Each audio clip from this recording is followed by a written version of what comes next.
Support for NPR comes from Cancer Treatment Centers of America, where treatment options include targeted therapies guided by genomic testing and immunotherapies that use the body's immune system to help fight the cancer. More at cancercenter.com. We want to make sure you know about a great way to listen to Pop Culture Happy Hour, NPR One. It's an app for your phone that works kind of like Pandora for public radio. It's full of news and podcasts, including this one. Whenever you're ready to listen, NPR One has something great just for you. Find it on your app store at NPR ONE.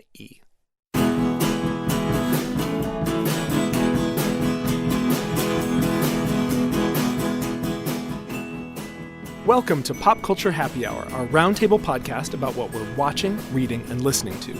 I'm Stephen Thompson. I'm a writer and editor with NPR Music, and I'm here in the studio with Daoud, Tyler-Ameen. Daoud, what do you do at NPR? I am a writer and editor with NPR Music. That is my job. You son of... I challenge you to a duel. There can only be one. There can only be one. I'll battle rap you for it. I hear duels work out great. Yeah, right. So, well, if all the talk of duels is any indication, Daoud and I are here to talk a little bit of Hamilton. But first, if you've been following Pop Culture Happy Hour on social media, you probably know that the whole gang saw the Broadway musical Hamilton this past weekend. We had planned and continue to plan a whole show about Hamilton, which was supposed to run this week, but our dear and intrepid host, Linda Holmes, has lost her voice. Believe me, she is miserable. So we are shuffling our schedule around a little bit, and our Hamilton omnibus, our Hamiltomnibus, is going to run next week. So this week... Meanwhile, Madison is grappling with the fact that not every... Sorry, I could do that all day. I was going to let you. That's our show this week. Tyler-Ameen will perform the entire cast album of Hamilton. Just do every single part. You probably could. I probably could at this point. When I realized that I could do my shot off book, I was like, something's got to happen. I probably should detox a little bit. Spend a week away. Take a little time away. Yeah. Well, one of the many reasons, Daoud, that I've asked you into the studio, besides my enjoyment of your company, is that you, late last year, did an interview with Leslie Odom Jr., who plays Aaron Burr in Hamilton. That's right. And, you know, Lin-Manuel Miranda, who is the titular star and the sort of auteur of the show, I think gets a lot of the shine. One of the reasons I wanted to talk to Leslie Odom Jr. in particular is because Aaron Burr is such a weird role. Yeah. He is the foil to Hamilton. He is the ostensible villain, I guess, because he's the guy who will kill him by the end of the story. And we know that. History spoiler. That's right. 200-year-old spoiler. But he's also the narrator. If you saw the Grammy performance where they casted the opening number from the show, you see him. He is the person who speaks the first lines of the show. And it starts with him saying in a very weary deadpan, how does a bastard, orphan, son of a whore, etc., go on to be a hero and a scholar? This is somebody who is so amazed and impressed by Alexander Hamilton and also so confounded and frustrated by him.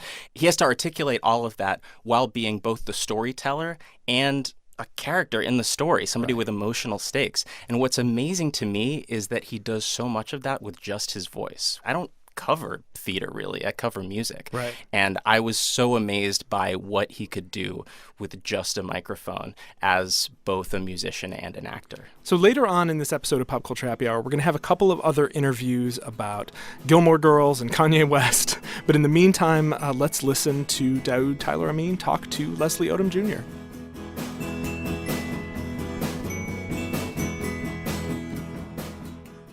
Leslie Odom Jr. is here. Welcome, sir. Daoud, thank you for having me. I'm so happy to be here. Talk to me about singing for the theater, because Hamilton has reminded me that it's a really specific skill.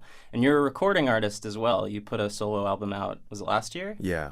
So in a song like Wait For It, or a song like The Room Where It Happens, these gigantic numbers, what is it that you found that Broadway demands of you as a singer? I think everything about the theater is about extremes. I mean, that it's turned the volume up emotionally. Every night that I show up at the Rogers, there's a demand for a range of expressiveness that, you know, at a cabaret show that I do is not necessarily, it's not demanded in the same way. Do you need an audience to like you in theater? Absolutely not. God, no. Yeah. You need them to either love you or hate you. Ambivalence is death in the theater. I mean, I won't say the name of the show, but the worst show I've ever seen in New York, I went to see twice because it was so bad. Really? I hated it so much. That you wanted to learn why it was so bad? Well, when a friend of mine said they hadn't seen it, I was like, well, I have to take you. You're going to hate this thing so much. That, to me, is more interesting than just the thing that I walked out of the theater and was like, God, what a waste of 2 hours. Right? So it's about polarization. You're trying to stir up something in your audience. Well, the way that manifests in Hamilton, could I get you to sing one line, or is that a no-no? No, sure. So this is in the Act 1 finale. The Revolutionary War is over. Hamilton comes to Burr. He says, Burr, I'm working on this thing, the Federalist Papers. Burr is not having it, doesn't want anything to do with Hamilton's controversial ideas. And so Hamilton challenges him, and he says, for once in your life, take a stand with pride. I don't understand how you stand to the side. I'll keep all my plans close to my chest. Wait for it.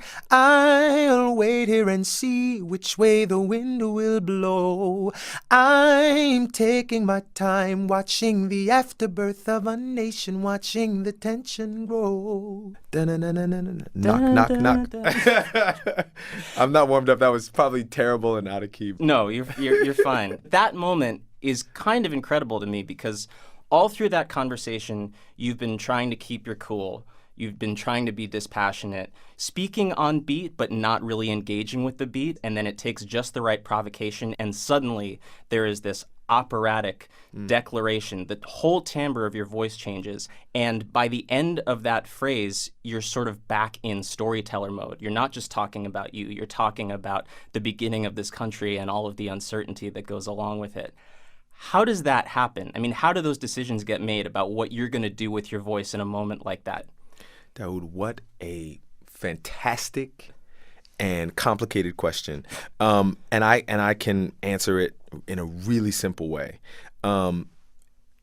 It was of the utmost importance that I was not you during this process, that I did not ask the same questions that you ask or analyze it in the way that you analyze it. I believe that when art is done in its highest form, most of the good stuff is happening subconsciously. There are things that happen consciously for sure. And, I come from a conservatory background. I come from the conservatory training. You went to Carnegie Mellon? Yeah. Mm-hmm. And it takes about a decade to let all of that stuff go and to go to get back to your belly, to get back to your instincts. Because when you come out of school, and I graduated with honors, I was a good student. I was a good boy. And I got A's and I, did all the papers right. And that's not what you want to see as an audience member. You do not want to see somebody that's up there trying to do it right, trying to do it perfectly. And so I'll say about that moment, in the same way that it was my job to discover the breadcrumbs that Lynn had left along the way, I hopefully illuminated things for him that he didn't know he'd done. Hey, Lynn, did you realize that this thing is just like this thing you wrote? And this melody kind of repeats itself, but if I sing it a little differently, it'll, you're illuminating. You are telling me things about the performance that I didn't realize. After I'd done all the research about Burr and I'd learned what Lynn had written and what they decided with the orchestrations, then my job is to not judge myself and get beyond any fear that I have or any trepidation that I have about doing something weird or are they going to like that, and just to go from my belly. The recording, I'm going off on a tangent, but the recording of the album was like that. Yeah. Because I could not go in there. It would not. It just wouldn't serve the material or anybody if I went in there and sang something the way that I'd planned it. What I tried to do on the day that we recorded the album, this thing that's going to be there forever, is, well, this is how I'm responding to the material today. Yeah. Do you reach for something personal in those moments? Because Lin-Manuel Miranda is the only person in Hamilton who is singing his own words. Yeah.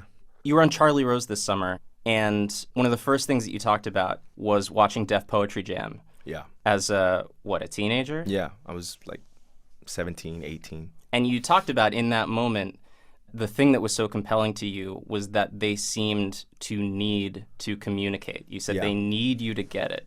You said there's blood in the pen. Yeah. Do you remember the first time that you felt that way, that entertainment was something more than just being entertained? Well, it didn't really, for a long time, I think I spent most of my childhood and my early years as a performer in student mode. And I think that's okay. I mean, it led me to where I am. I have a great foundation, a great training foundation, but it took me a long time to let the training go. What does that mean, let the training go?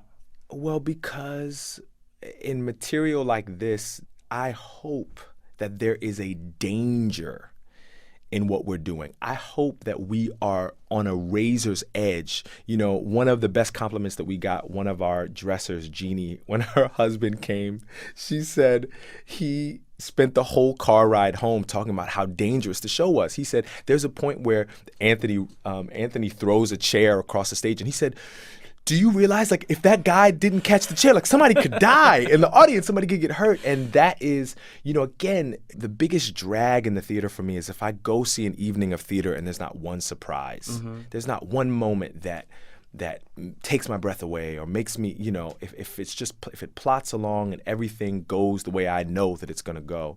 So it was late that I realized, you know, that I needed to let the training go. And what happened was I was out in LA doing a lot of TV and booking work, you know, working pretty consistently because I knew how to sort of call upon a thing and do it right. And so that could get you jobs. But I got very sad because one day I realized that other people's work was inspiring me and my own was not. I wasn't doing the kind of work that I loved to see other people do. And one of the biggest things that Lynn offered me with this show was the chance to be the artist that I've always loved. You know, kind of the thing in hip hop is you have to write your own rhymes. Right. So in this situation, I wasn't going to have the opportunity to have written the words. So the very most that I could do was connect this thing to my instincts. I didn't know if I would succeed, but I knew that I had the opportunity to become the kind of artist that had always inspired me. And that is just somebody who is raw and honest and vulnerable and scary. You know, I mean, those are my favorite kind of artists. You know, when I go see a concert and I feel like I'm seeing something that is happening for the first and maybe the last time. They might not have any more left to do tomorrow. Yeah. So yeah, it was somewhere in my 20s I realized that that's what my job was and that I needed to figure out, I really needed to figure out how to get there. This speaks to me to the collaborative nature of theater.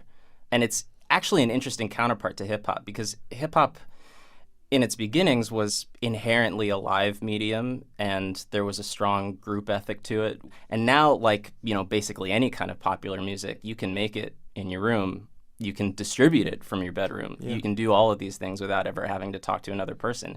And theater is really resolutely not like that. I mean, if it's just one person throwing a chair and there's nobody there to catch it, then, you know, there's nothing to it. So that it seems like that danger aspect is also based in trust, the trust that people working in theater have to have in one another. Oh, yeah. And I mean, from its creation, you know, theater is the point is catharsis. The point is, you know, for us to all gather in the square together and laugh together and cry together and feel whatever spontaneous emotion erupts from us as a group. That is the point of it.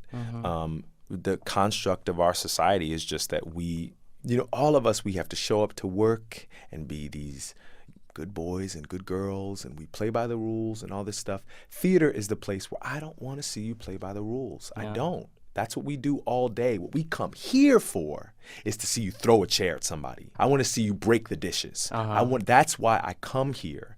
And so, in that way, it feels very close to the way I grew up in church, which that church was the place. We didn't go to see theater growing up. And church, in its own way, had a degree of theater to it. I mean, there was a message that was prepared that was going to be spoken aloud. There's music and dance sometimes, and, there's ritual. And so... And you have to see those people again. It's not like being a touring artist where it's just like, that was a terrible show, but it's like who a knows if I'll repertory ever see company. those Look people at again. you. Yeah, that's a good, that's a good point. But yeah, it's true. It's the same community getting up each week and doing this thing and it's the same need. It's worship. It is catharsis. It's ministry. And so when I'm doing my job right at the Rogers, it feels very close to that. It feels like, I think, to get back to your other question, it feels like I am a conduit for whatever Lynn's messages were, and messages might be the wrong word, but whatever Lynn's intentions were about community and about what he has to say about, whose country this belongs to, right? I'm a conduit for that message. And then I'm also there to usher these people in to their catharsis, to usher them closer to whatever they need to feel for that day. And, that's all of our jobs. But as the narrator, as the guide for the audience, I take that part of my job very seriously. Does it have an effect on you over time? Like, I've seen you say, and some of your fellow cast members say, that, this is a cast where the principals are almost all people of color. And being in the show feels like the first time that you have felt like a part of this early American history. Yeah. What does performance do in that sense? Or the arts in general do that traditional education can't impress upon you? I think it's empathy. I think it is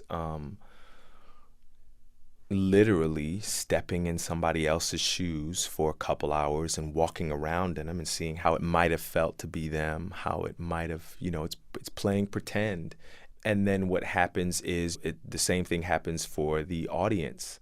They're watching people that look like them, or, that they connect to, and it's me, or it's Lynn, or it's Daoud, or it's Renee. They have, take your pick, Philippa, and they are able to, feel what that person is feeling, and empathy is just it's the first step in bringing two people from opposite sides of the table a little closer to each other. So it does. The show has made me a better friend, a better husband, a better, artist. It started a tremendous amount of growth in me as a person. And that was another reason why I had to stay a part of it, because I could see those seeds flowering right from like the first reading that I did, and so it was just, how do you walk away from that? Where am I going to go? Yeah. This thing is making me a better me. I know you saw an early version of the show before you were in the show. Yeah. And you saw the guy playing Aaron Burr. Yeah. Did you envy him? I didn't envy him. I was so carried away by this thing. It was presented with such simplicity, and they were just at music stands, so it was presented in such a way that we were all kind of in it together in that black box theater and just loving this thing together. I wasn't thinking that I would play Aaron Burr ever. Yeah. I knew that whoever was going to get to sing Wait For It 8 shows a week was going to be a lucky actor. I knew that. Yeah. When he finished that song, I said, wow, that's a song. I've never quite heard a song like that on Broadway. Whoever gets to do that's going to be a lucky guy or girl. Yeah, it's funny. This is a weird thing to say, but the way that you talk about the show sometimes reminds me of the way that I hear new parents talk about their children. Yeah. In terms of like the wonderment of seeing the world with new eyes. Yeah, I think that's exactly what it felt like, or it felt like falling in love. It felt like that in a lot of ways too. The two songs that we mentioned earlier, The Room Where It Happens and Wait For It, which are kind of your two big solo moments, the more that I listen to those, the more that those two songs seem like allegories for performance. Maybe it's just something in your voice, the kind of mixture of awe and longing and a kind of lust for the thing that makes you feel like a whole person. And when people are sort of born performers, then that really is what it's like. It's like, vitamin deficiency when you can't do it. Yeah. That's really well said. And those two things were never lost on me in the creation of this. About the room in which this thing happened, the room that this was created in, it was the most loving, creative, gentle space that I've ever been a part of. And I think that that's one of the reasons why the show looks the way it does and feels the way it does, because nothing was wrong and you could fall flat on your face and you try again tomorrow. It's okay, Yeah. And so I was singing The Room Where It Happened. It was very easy for me to connect it to my actual life and even Wait For It. I remember when we would do these readings early on. There was no timeline for me. I was not aware of when Hamilton would happen off Broadway. I was not aware of when it would happen on Broadway. In this, there's so much rejection that I felt over the past years that most jobs I do not get, even if I've been a part of the development and stuff. Most things move on. So this thing, I was falling in love with it. I loved it more and more, and I didn't know if I was going to end up being the guy. And so over the course of the last 2.5 years or so, it's very tricky, but I had to keep my schedule free, right. Which meant turning down work, which meant, for no guarantee, but I knew that I sing a song. Every time I do that show, I sing a song called Wait For It. Right. And I know what this opportunity could be. So I would sing that song to minister to myself. I would sing that song to, it did feel like it was,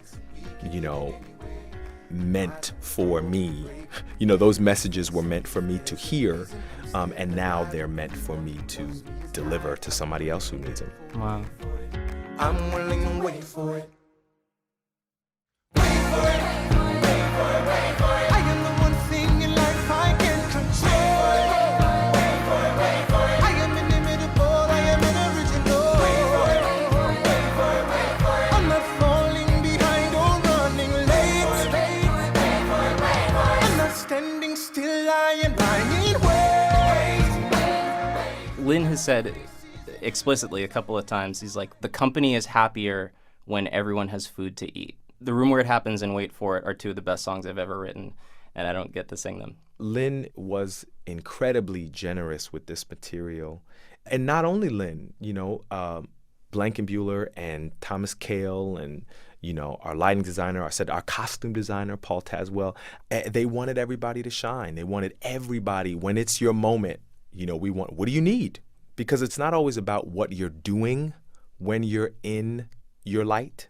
It's not always about clearing space so that you can do something extraordinary. Sometimes the most extraordinary thing you can do is nothing. The most extraordinary thing you can do, the biggest political statement you can make, is to stand there at the center of the stage and be naked and do nothing.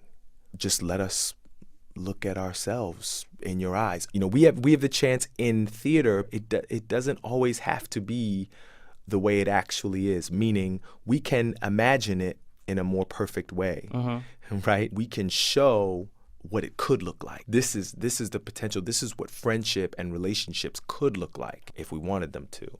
It's the bittersweet thing about theater. I think good theater always feels kind of bittersweet, because if it's been well done, you get a sense of the work behind it, and you get a sense of the danger involved in it, but you also feel it ending one moment at a time.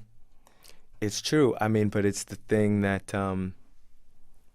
keeps you coming back, right? I go see the Ailey Company every single year when they're at City Center, because nothing inspires me quite like dance. It's just such a pure physical expression. It is it's distilled even down, farther from what we're doing at the Rogers. It's just pure movement. Yeah. And they are superheroes because, that amazing thing, that superhuman feat that I just saw, you did it. There's no wires, there's no special effects. It just happened, So nothing inspires me like that. I go every year.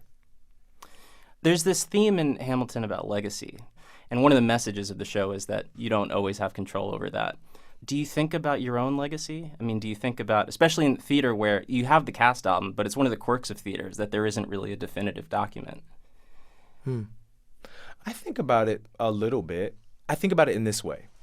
Because I am so connected to the people that got me started, the people that helped me, I am very conscious of how I pass that on. I'm very conscious of how I continue the line, my place in the line. People like Michael McElroy and Billy Porter were angels in my life, really, who gave me early opportunities and gave me early advice.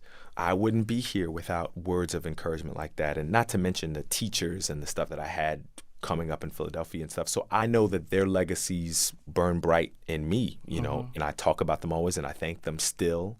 So I am very aware and conscious of my responsibility to do that for somebody else. I think that I won't fully understand what we're doing at the Rogers until I have a second away from it, because, we're still in the middle of it. Right. But every now and again, somebody will come and they'll say something to me about the show or my performance or somebody else's performance in the show that reminds me of what somebody did for me in their performance. That I see that light in their eyes that was in my eyes after I saw a Def Poetry Jam, or in my eyes after I see Audra May perform or Bilal perform. Lettucey. I've seen Lettucey do some, things that I'll never forget. Yeah. And so that is your legacy. Your legacy lives in the hearts and the minds of people that see these performances, and so. Yeah, I have a little bit of a sense of it now. I might have more of a sense of it after it's all done. Leslie Odom Jr., thank you so much. Thank you.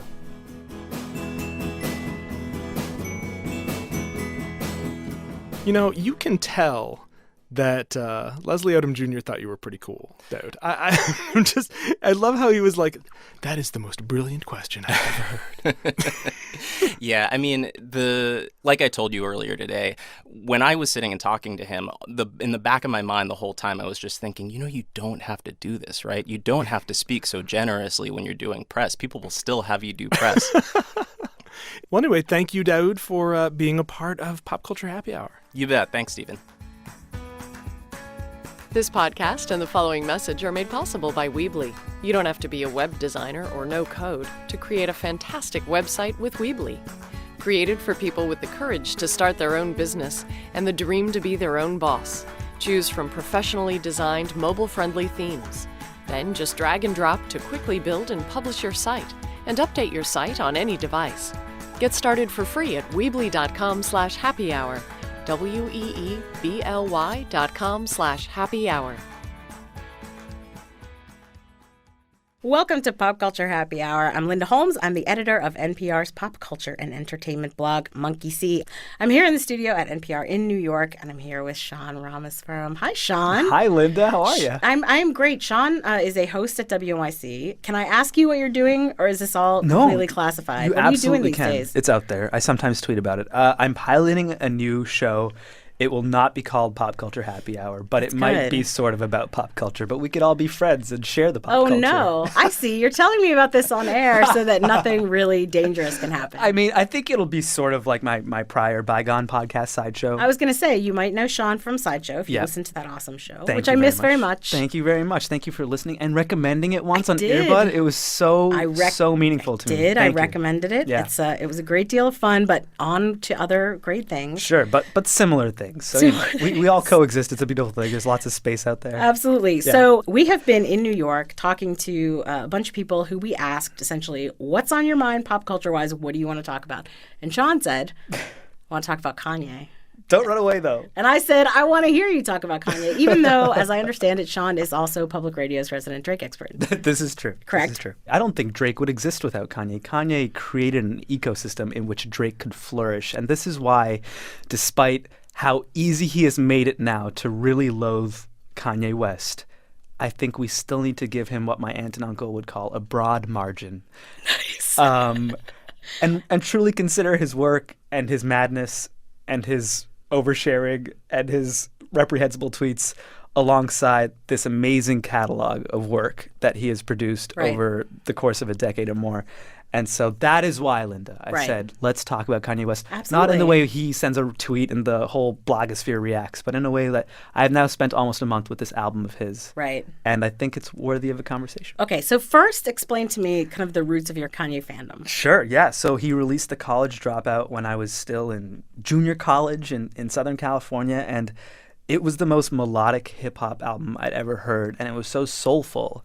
And I liked hip-hop already, but I liked hip-hop for different reasons than I would say listen to very melodic music. Sure. I didn't go to hip-hop for that. But here I was enjoying music and hip-hop at the same time in a way I never had before. And I thought it was really compelling, and I would share it with my rocker friends who were less into rap, and they too would sort of get it, except when Kanye would say things that were really provocative, like, we're trying to buy back our 40 acres, when friends would be like, I don't know about that, but I would love those moments because it was it made some of my, like, admittedly white friends uncomfortable that this guy was sort of provoking on racial lines. And then, so like that discomfort is baked into the fandom from the beginning. I think so. Like, yeah, it was discomfort always with him. there. Yeah, and then, yeah. of course, you know, he became a superstar for saying George W. Bush does not care about black people during a Katrina fundraiser.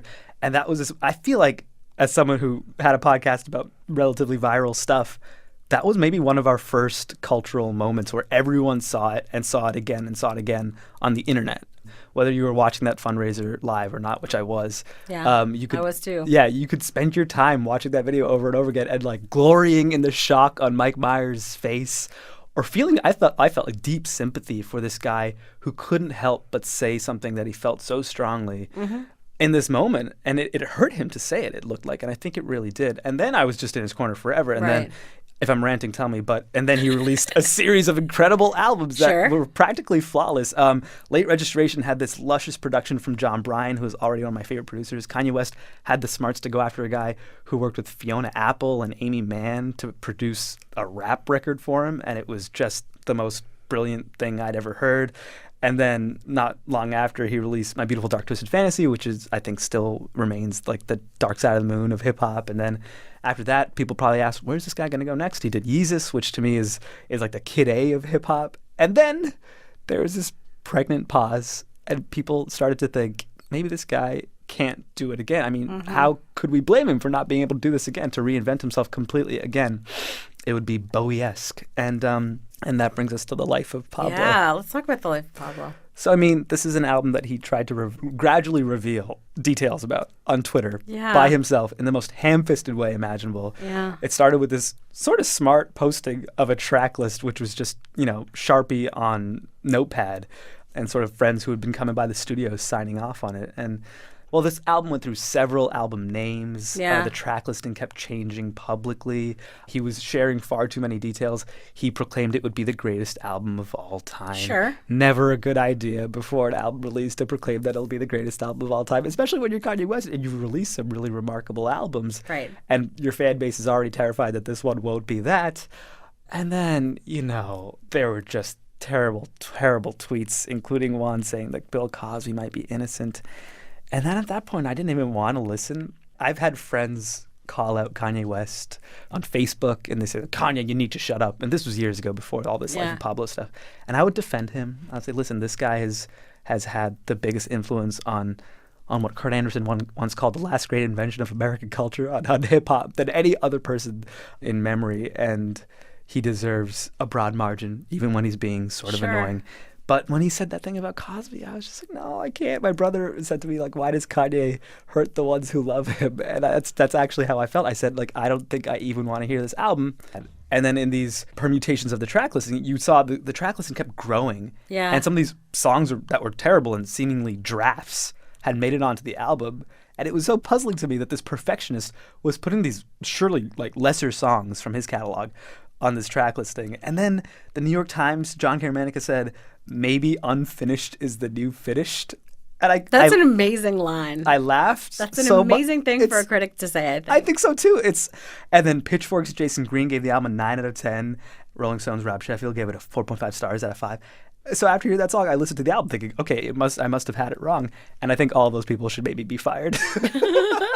Which is a really bold and stupid thing to say. But you would not give it like a 9. Oh my God, this is, personally. for sure, this is like a half good album. And it's at times great. Like on Ultra Light Beams, it is great. Yeah. But it is at times reprehensibly bad, I think. Just like a bad record. And I think all these reviews are saying like something that is partially true, which is Kanye West has been perfect, not his personality, but his music has been perfect and increasingly perfect for so long. And it's been outstanding and dumbfounding, and there's no way to sustain that. And here is a new version of himself, and it's imperfect, and it's a work in progress, and it's in draft form as well as finished, as well as unfinished.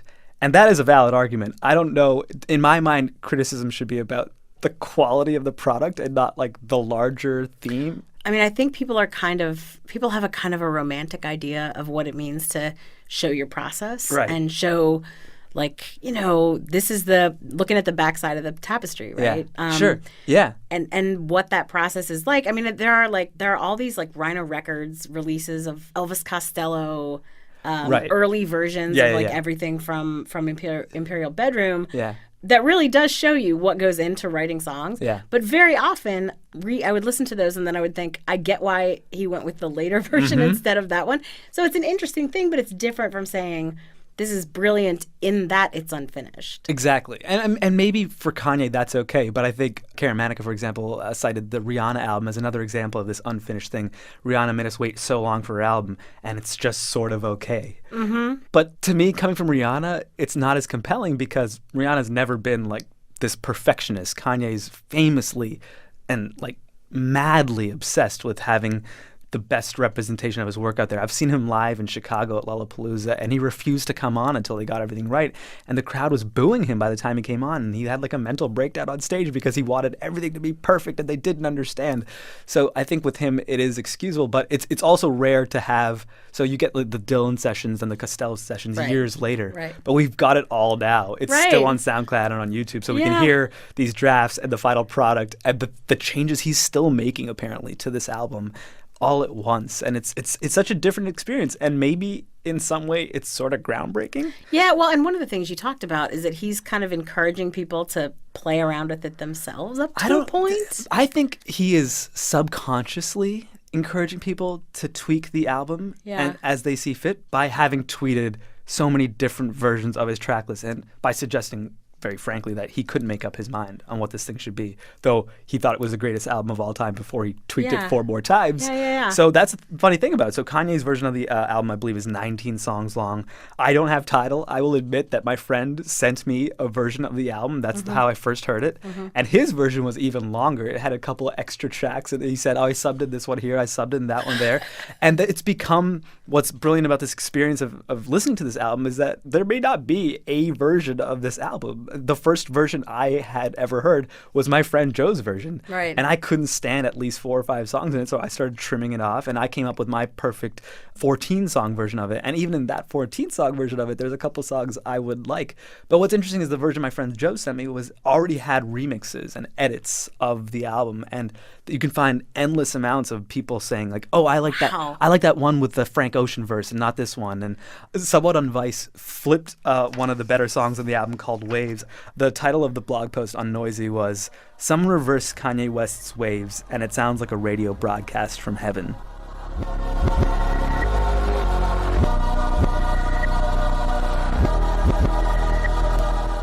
It does sound a bit that way. It's a little ethereal, right?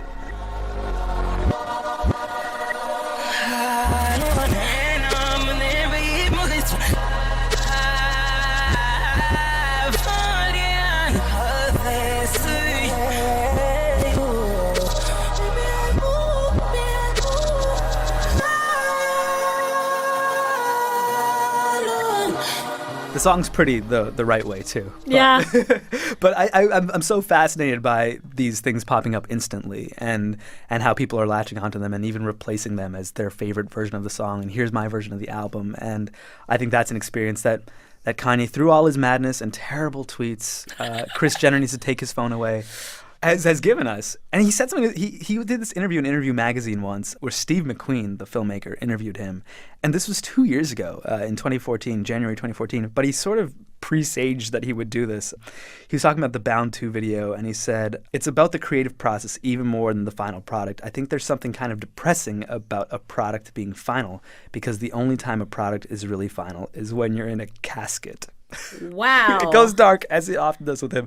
But it's funny because this is a guy who was obsessed with the final product, and then now it seems that he's just about sharing things in whatever form he feels like, and I think people are reacting to that in a very interesting way that's sort of unprecedented. It's absolutely fascinating. Yeah, absolutely. Thank you, Sean. Thank you.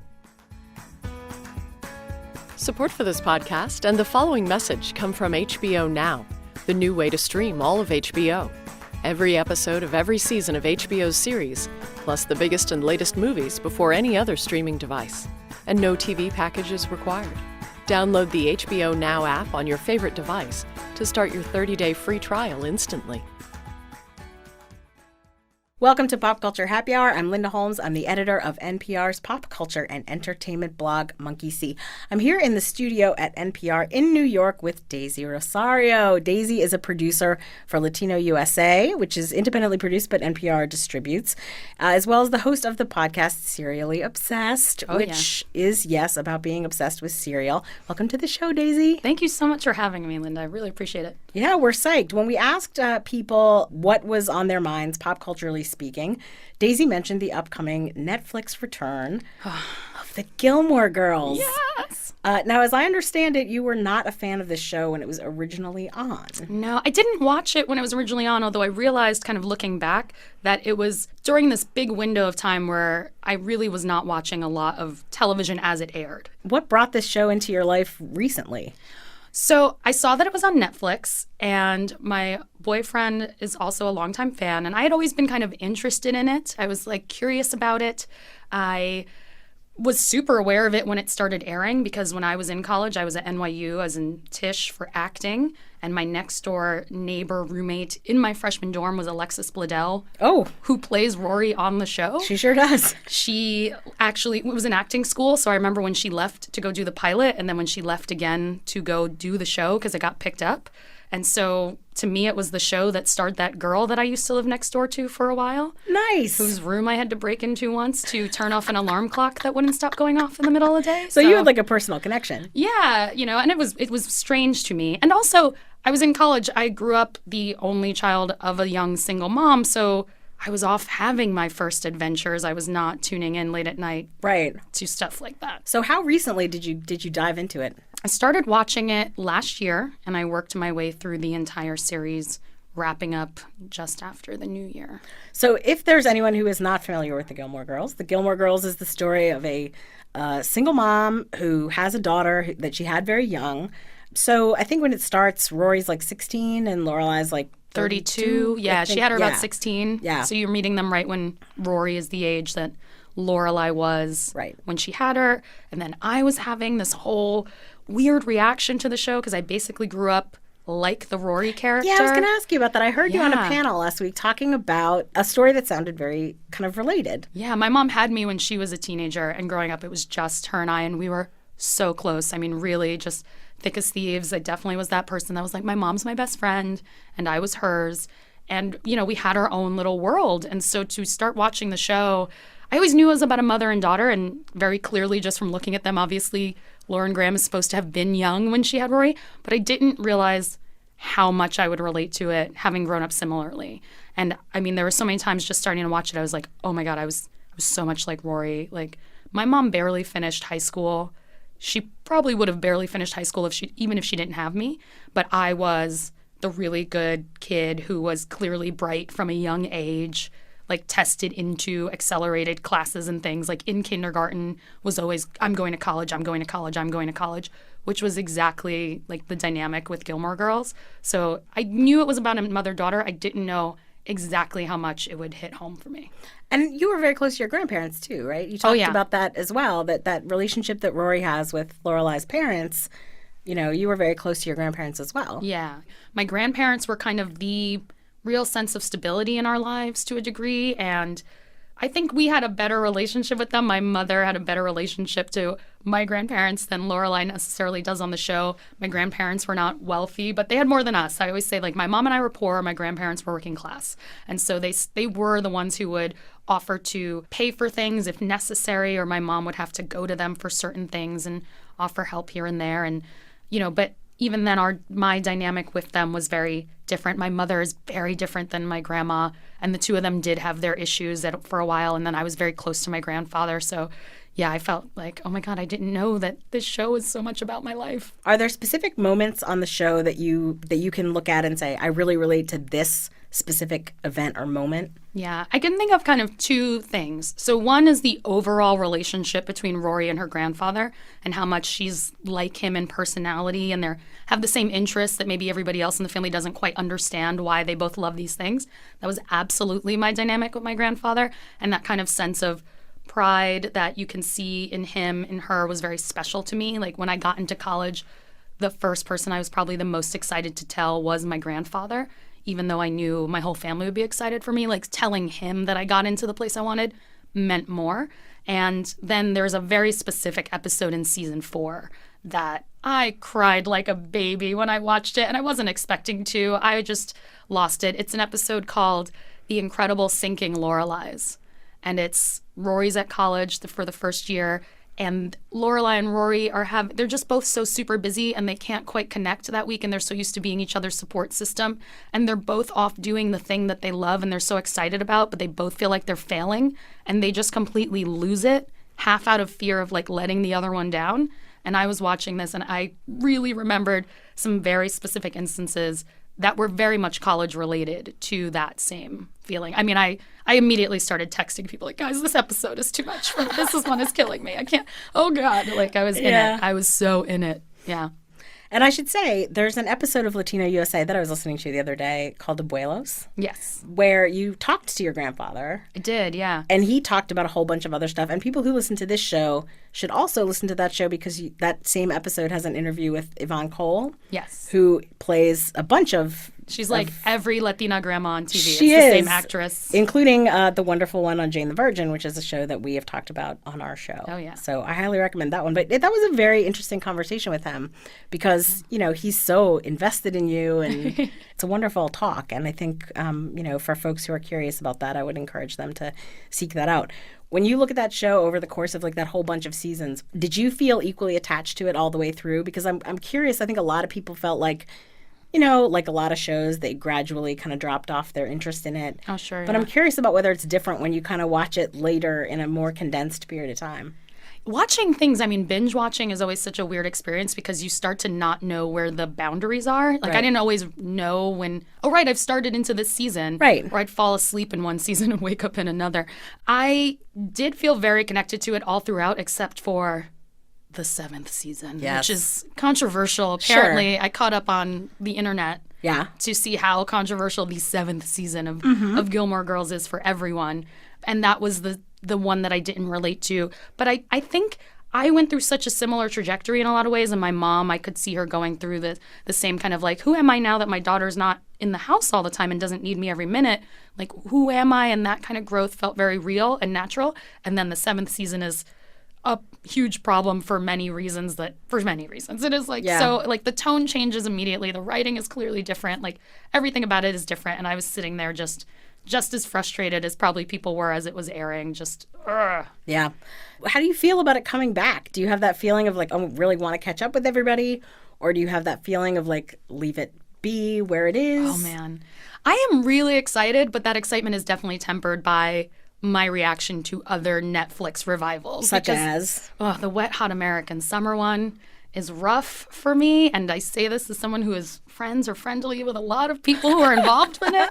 But I was just like, man, the last thing I want to see is you explaining why a bunch of weird stuff happened when all the weird stuff was funny just because it was funny. Sure. I don't need to know why he's a can of peas. That's weird. Right. The Arrested Development, I heard there was like a recut version where he gets rid of the weird format that he put it in, and I think I would probably enjoy that version more. I didn't hate it so much, but Yeah. it's been hard. And so I'm excited, but I do think that with Gilmore Girls, you do have a little bit of a different thing in that controversial 7th season what's controversial about it is that the show creator, Amy Sherman Palladino, had left by then, and she really was the one who really wrote the scripts. And she said in interviews that the writers would develop the plot, and then she or her husband would go over it to keep it sounding the same, and they weren't there. She's such a stylist. So She's such a dialogue stylist. I think very much the same way as Aaron Sorkin. Yeah. She's a stylist of like how people talk. Did you ever watch Bunheads? Oh, yeah. I loved Bunheads, Yeah. and that's her other like awesome show that's very similar in feel in some ways, I think. Absolutely. Yeah, I hadn't seen the whole thing. I'd seen a few episodes, and then when I watched Gilmore Girls, I was like, oh, I know. Yep. I kind of recognize this from Bunheads. Absolutely. And so I think there's that unfinished feeling for Gilmore Girls with the 7th season where I think where it ended, I felt okay about the ending itself, but the journey there in that final season was not nearly as much fun or as interesting as it would have been. Yeah. And so the fact that it's coming back with the creator, I think sounds more promising to me, as like she's going to get to do what she wanted to do in some way. One of the things that is so weird to me about internet reactions to shows like this, and it was also true of Veronica Mars, is that you create these like really interesting young women, and then so much of the conversation becomes about like which boyfriend. Oh God, yeah. Which boyfriend do you root for? And they have announced over time that all three of like her main boyfriends, Dean, Jess, and Logan, who I think of as the other one. The other one, it's so true. Yeah, are coming back in some capacity, right? I have to assume with the length of this thing, which is not that long, they can't spend a whole lot of time on all of these dudes. I know. And I'm also, I'm like really torn because I'm a very like not spoiler person. Right. But you can see that they're letting you know, like, this person is signed on for this many episodes. And I had to like shut it down because I was like, I can't know. But I think that is the other thing that feels weird about season 7 is you're like, would this character have stuck around as long as they did? Like, would we be with Logan forever? This is for so such frustrating. a long time. And then he went over to be on The Good Wife, where he's very good, I think. But when he was on this show, he did nothing for me. Oh my God. All right, so boyfriend-wise, where do you fall? I am definitely more just straight up team Rory. I do appreciate the dynamic of each of them, though, especially having related. Like, I had a Dean. His name was Steve. He was lovely. He was really sweet. He was my first boyfriend, and we dated a really long time. And my mom would be like, he's a really nice guy. Yeah. So I've been there. But I also got to the point where watching the show where I was like, Dean, just go away already. Just go away. Like, Dean is still around. Like, like, when will I stop seeing Dean? And then, like, I'm watching it after the fact. So I'm like Googling, like, when does Supernatural start? Is he going to leave by this season? When does he go away? And then Jess is like such a pain in the neck. Jess is just a huge pain in the neck. And I have many of that guy. Oh my God. So many of that guy, right? Like, yeah. But I had some empathy for Jess in that I grew up around a lot of foster kids. So I was like, I've been around and have had the experience of my own absentee dad of like how it affects your behavior and the way you strike out in anger when you don't have that good dynamic. But I was also like, but don't date him, Rory. Like, talk to him about books. You like, can feel empathy for him, but you don't have to make him your boyfriend. Like, he'll give you the best comment on Steinbeck, and like then nobody else will, and you guys can move on. But and don't date him. Like, he's that dude. Yeah. He's like that young dude. Everybody has that young dude, but you don't have to make him your boyfriend, especially not forever. Not at all. And then, Logan is like, Logan is as nice of a person as he could be, considering the garbage people that we clearly see in his life. But that's not enough for me to care. And that's the other hard thing about the 7th season is it feels like it really starts to, my boyfriend said, I will give him credit for this. He said the 7th season feels like they become the manic pixie dream Gilmore Girls. Like, all of a sudden they are saving the guys in the situation, and they're so concerned. And it's like, that's never been the focus of this show. Get out of here with this mess. To me, the clearest thing about Rory coming back older is I look at it and I think, why would you only pick from the people that you were dating when you were like 18 years old? That sounds like a terrible idea. For most people, by the time they're older, like, you wouldn't want that to be the entire selection of people to pick from. I know. Like, what did her life become that she only has these guys if she had such a bright future ahead of her? Well, exactly. It's like, where's the other guy? Yeah. Can I be on team, like, those are boys find a man? Can I be on team, I don't know. People were so excited about Jess, too. And it was funny because, like, as I was seeing it, like, people being excited about it and where I was in the show, I was like, meh. And then at the end, with kind of the last things that we see about Jess, I was like, this is not enough to make me team Jess. I was like, I'm glad that there are improvements in him. And I think that that's nice. But also now, again, being the Lorelai age, I'm like, that's great. It happens in your life that you have people that kind of like spark something in you and help you at the right time. And it's great that they could have been that for each other. You don't need to like end up with that person 16 years later. Well, right. And the other thing is specifically with a guy like Jess, either when you meet him and he's like 30, either he's really different, in which case he's really different and who knows if you still like him, or he's not really different, in which case, yikes. Right. Like otherwise, yeah, you find out it was a blip that he had. I think he had a good 6 months and then he went back to being a pain in the neck. Well, exactly. As like a 30-year-old version of what he was as a kid. Yeah. Ugh. I know. I love the way they showed that like he had evolved because like he's in blazers in later seasons. It's like at first he was barely like always very brown and drab, and then it was like he's in a blazer now, guys. He really brought it together. He's got himself together. He's wearing a blazer. He hosts artist parties. Absolutely. So in the end, you're gonna watch it. Oh yeah. I mean I'm gonna watch it and I'm gonna be clutching the furniture in fear because I did love it, and it felt really hard to hit that 7th season, especially binging. I was like, oh, I'm giving myself too intense of an experience of this failure. Absolutely. Season 7. All right. Well, I so much appreciate you coming in to talk to us about Gilmore Girls. Yeah, thank you for having me. I mean, I've been talking to people's ear off about Gilmore Girls, so the bigger the audience for that, the better. Absolutely. Full episodes of Pop Culture Happy Hour are available every Friday on iTunes or wherever you get podcasts or at npr.org. Thank you, Daisy. Thank you.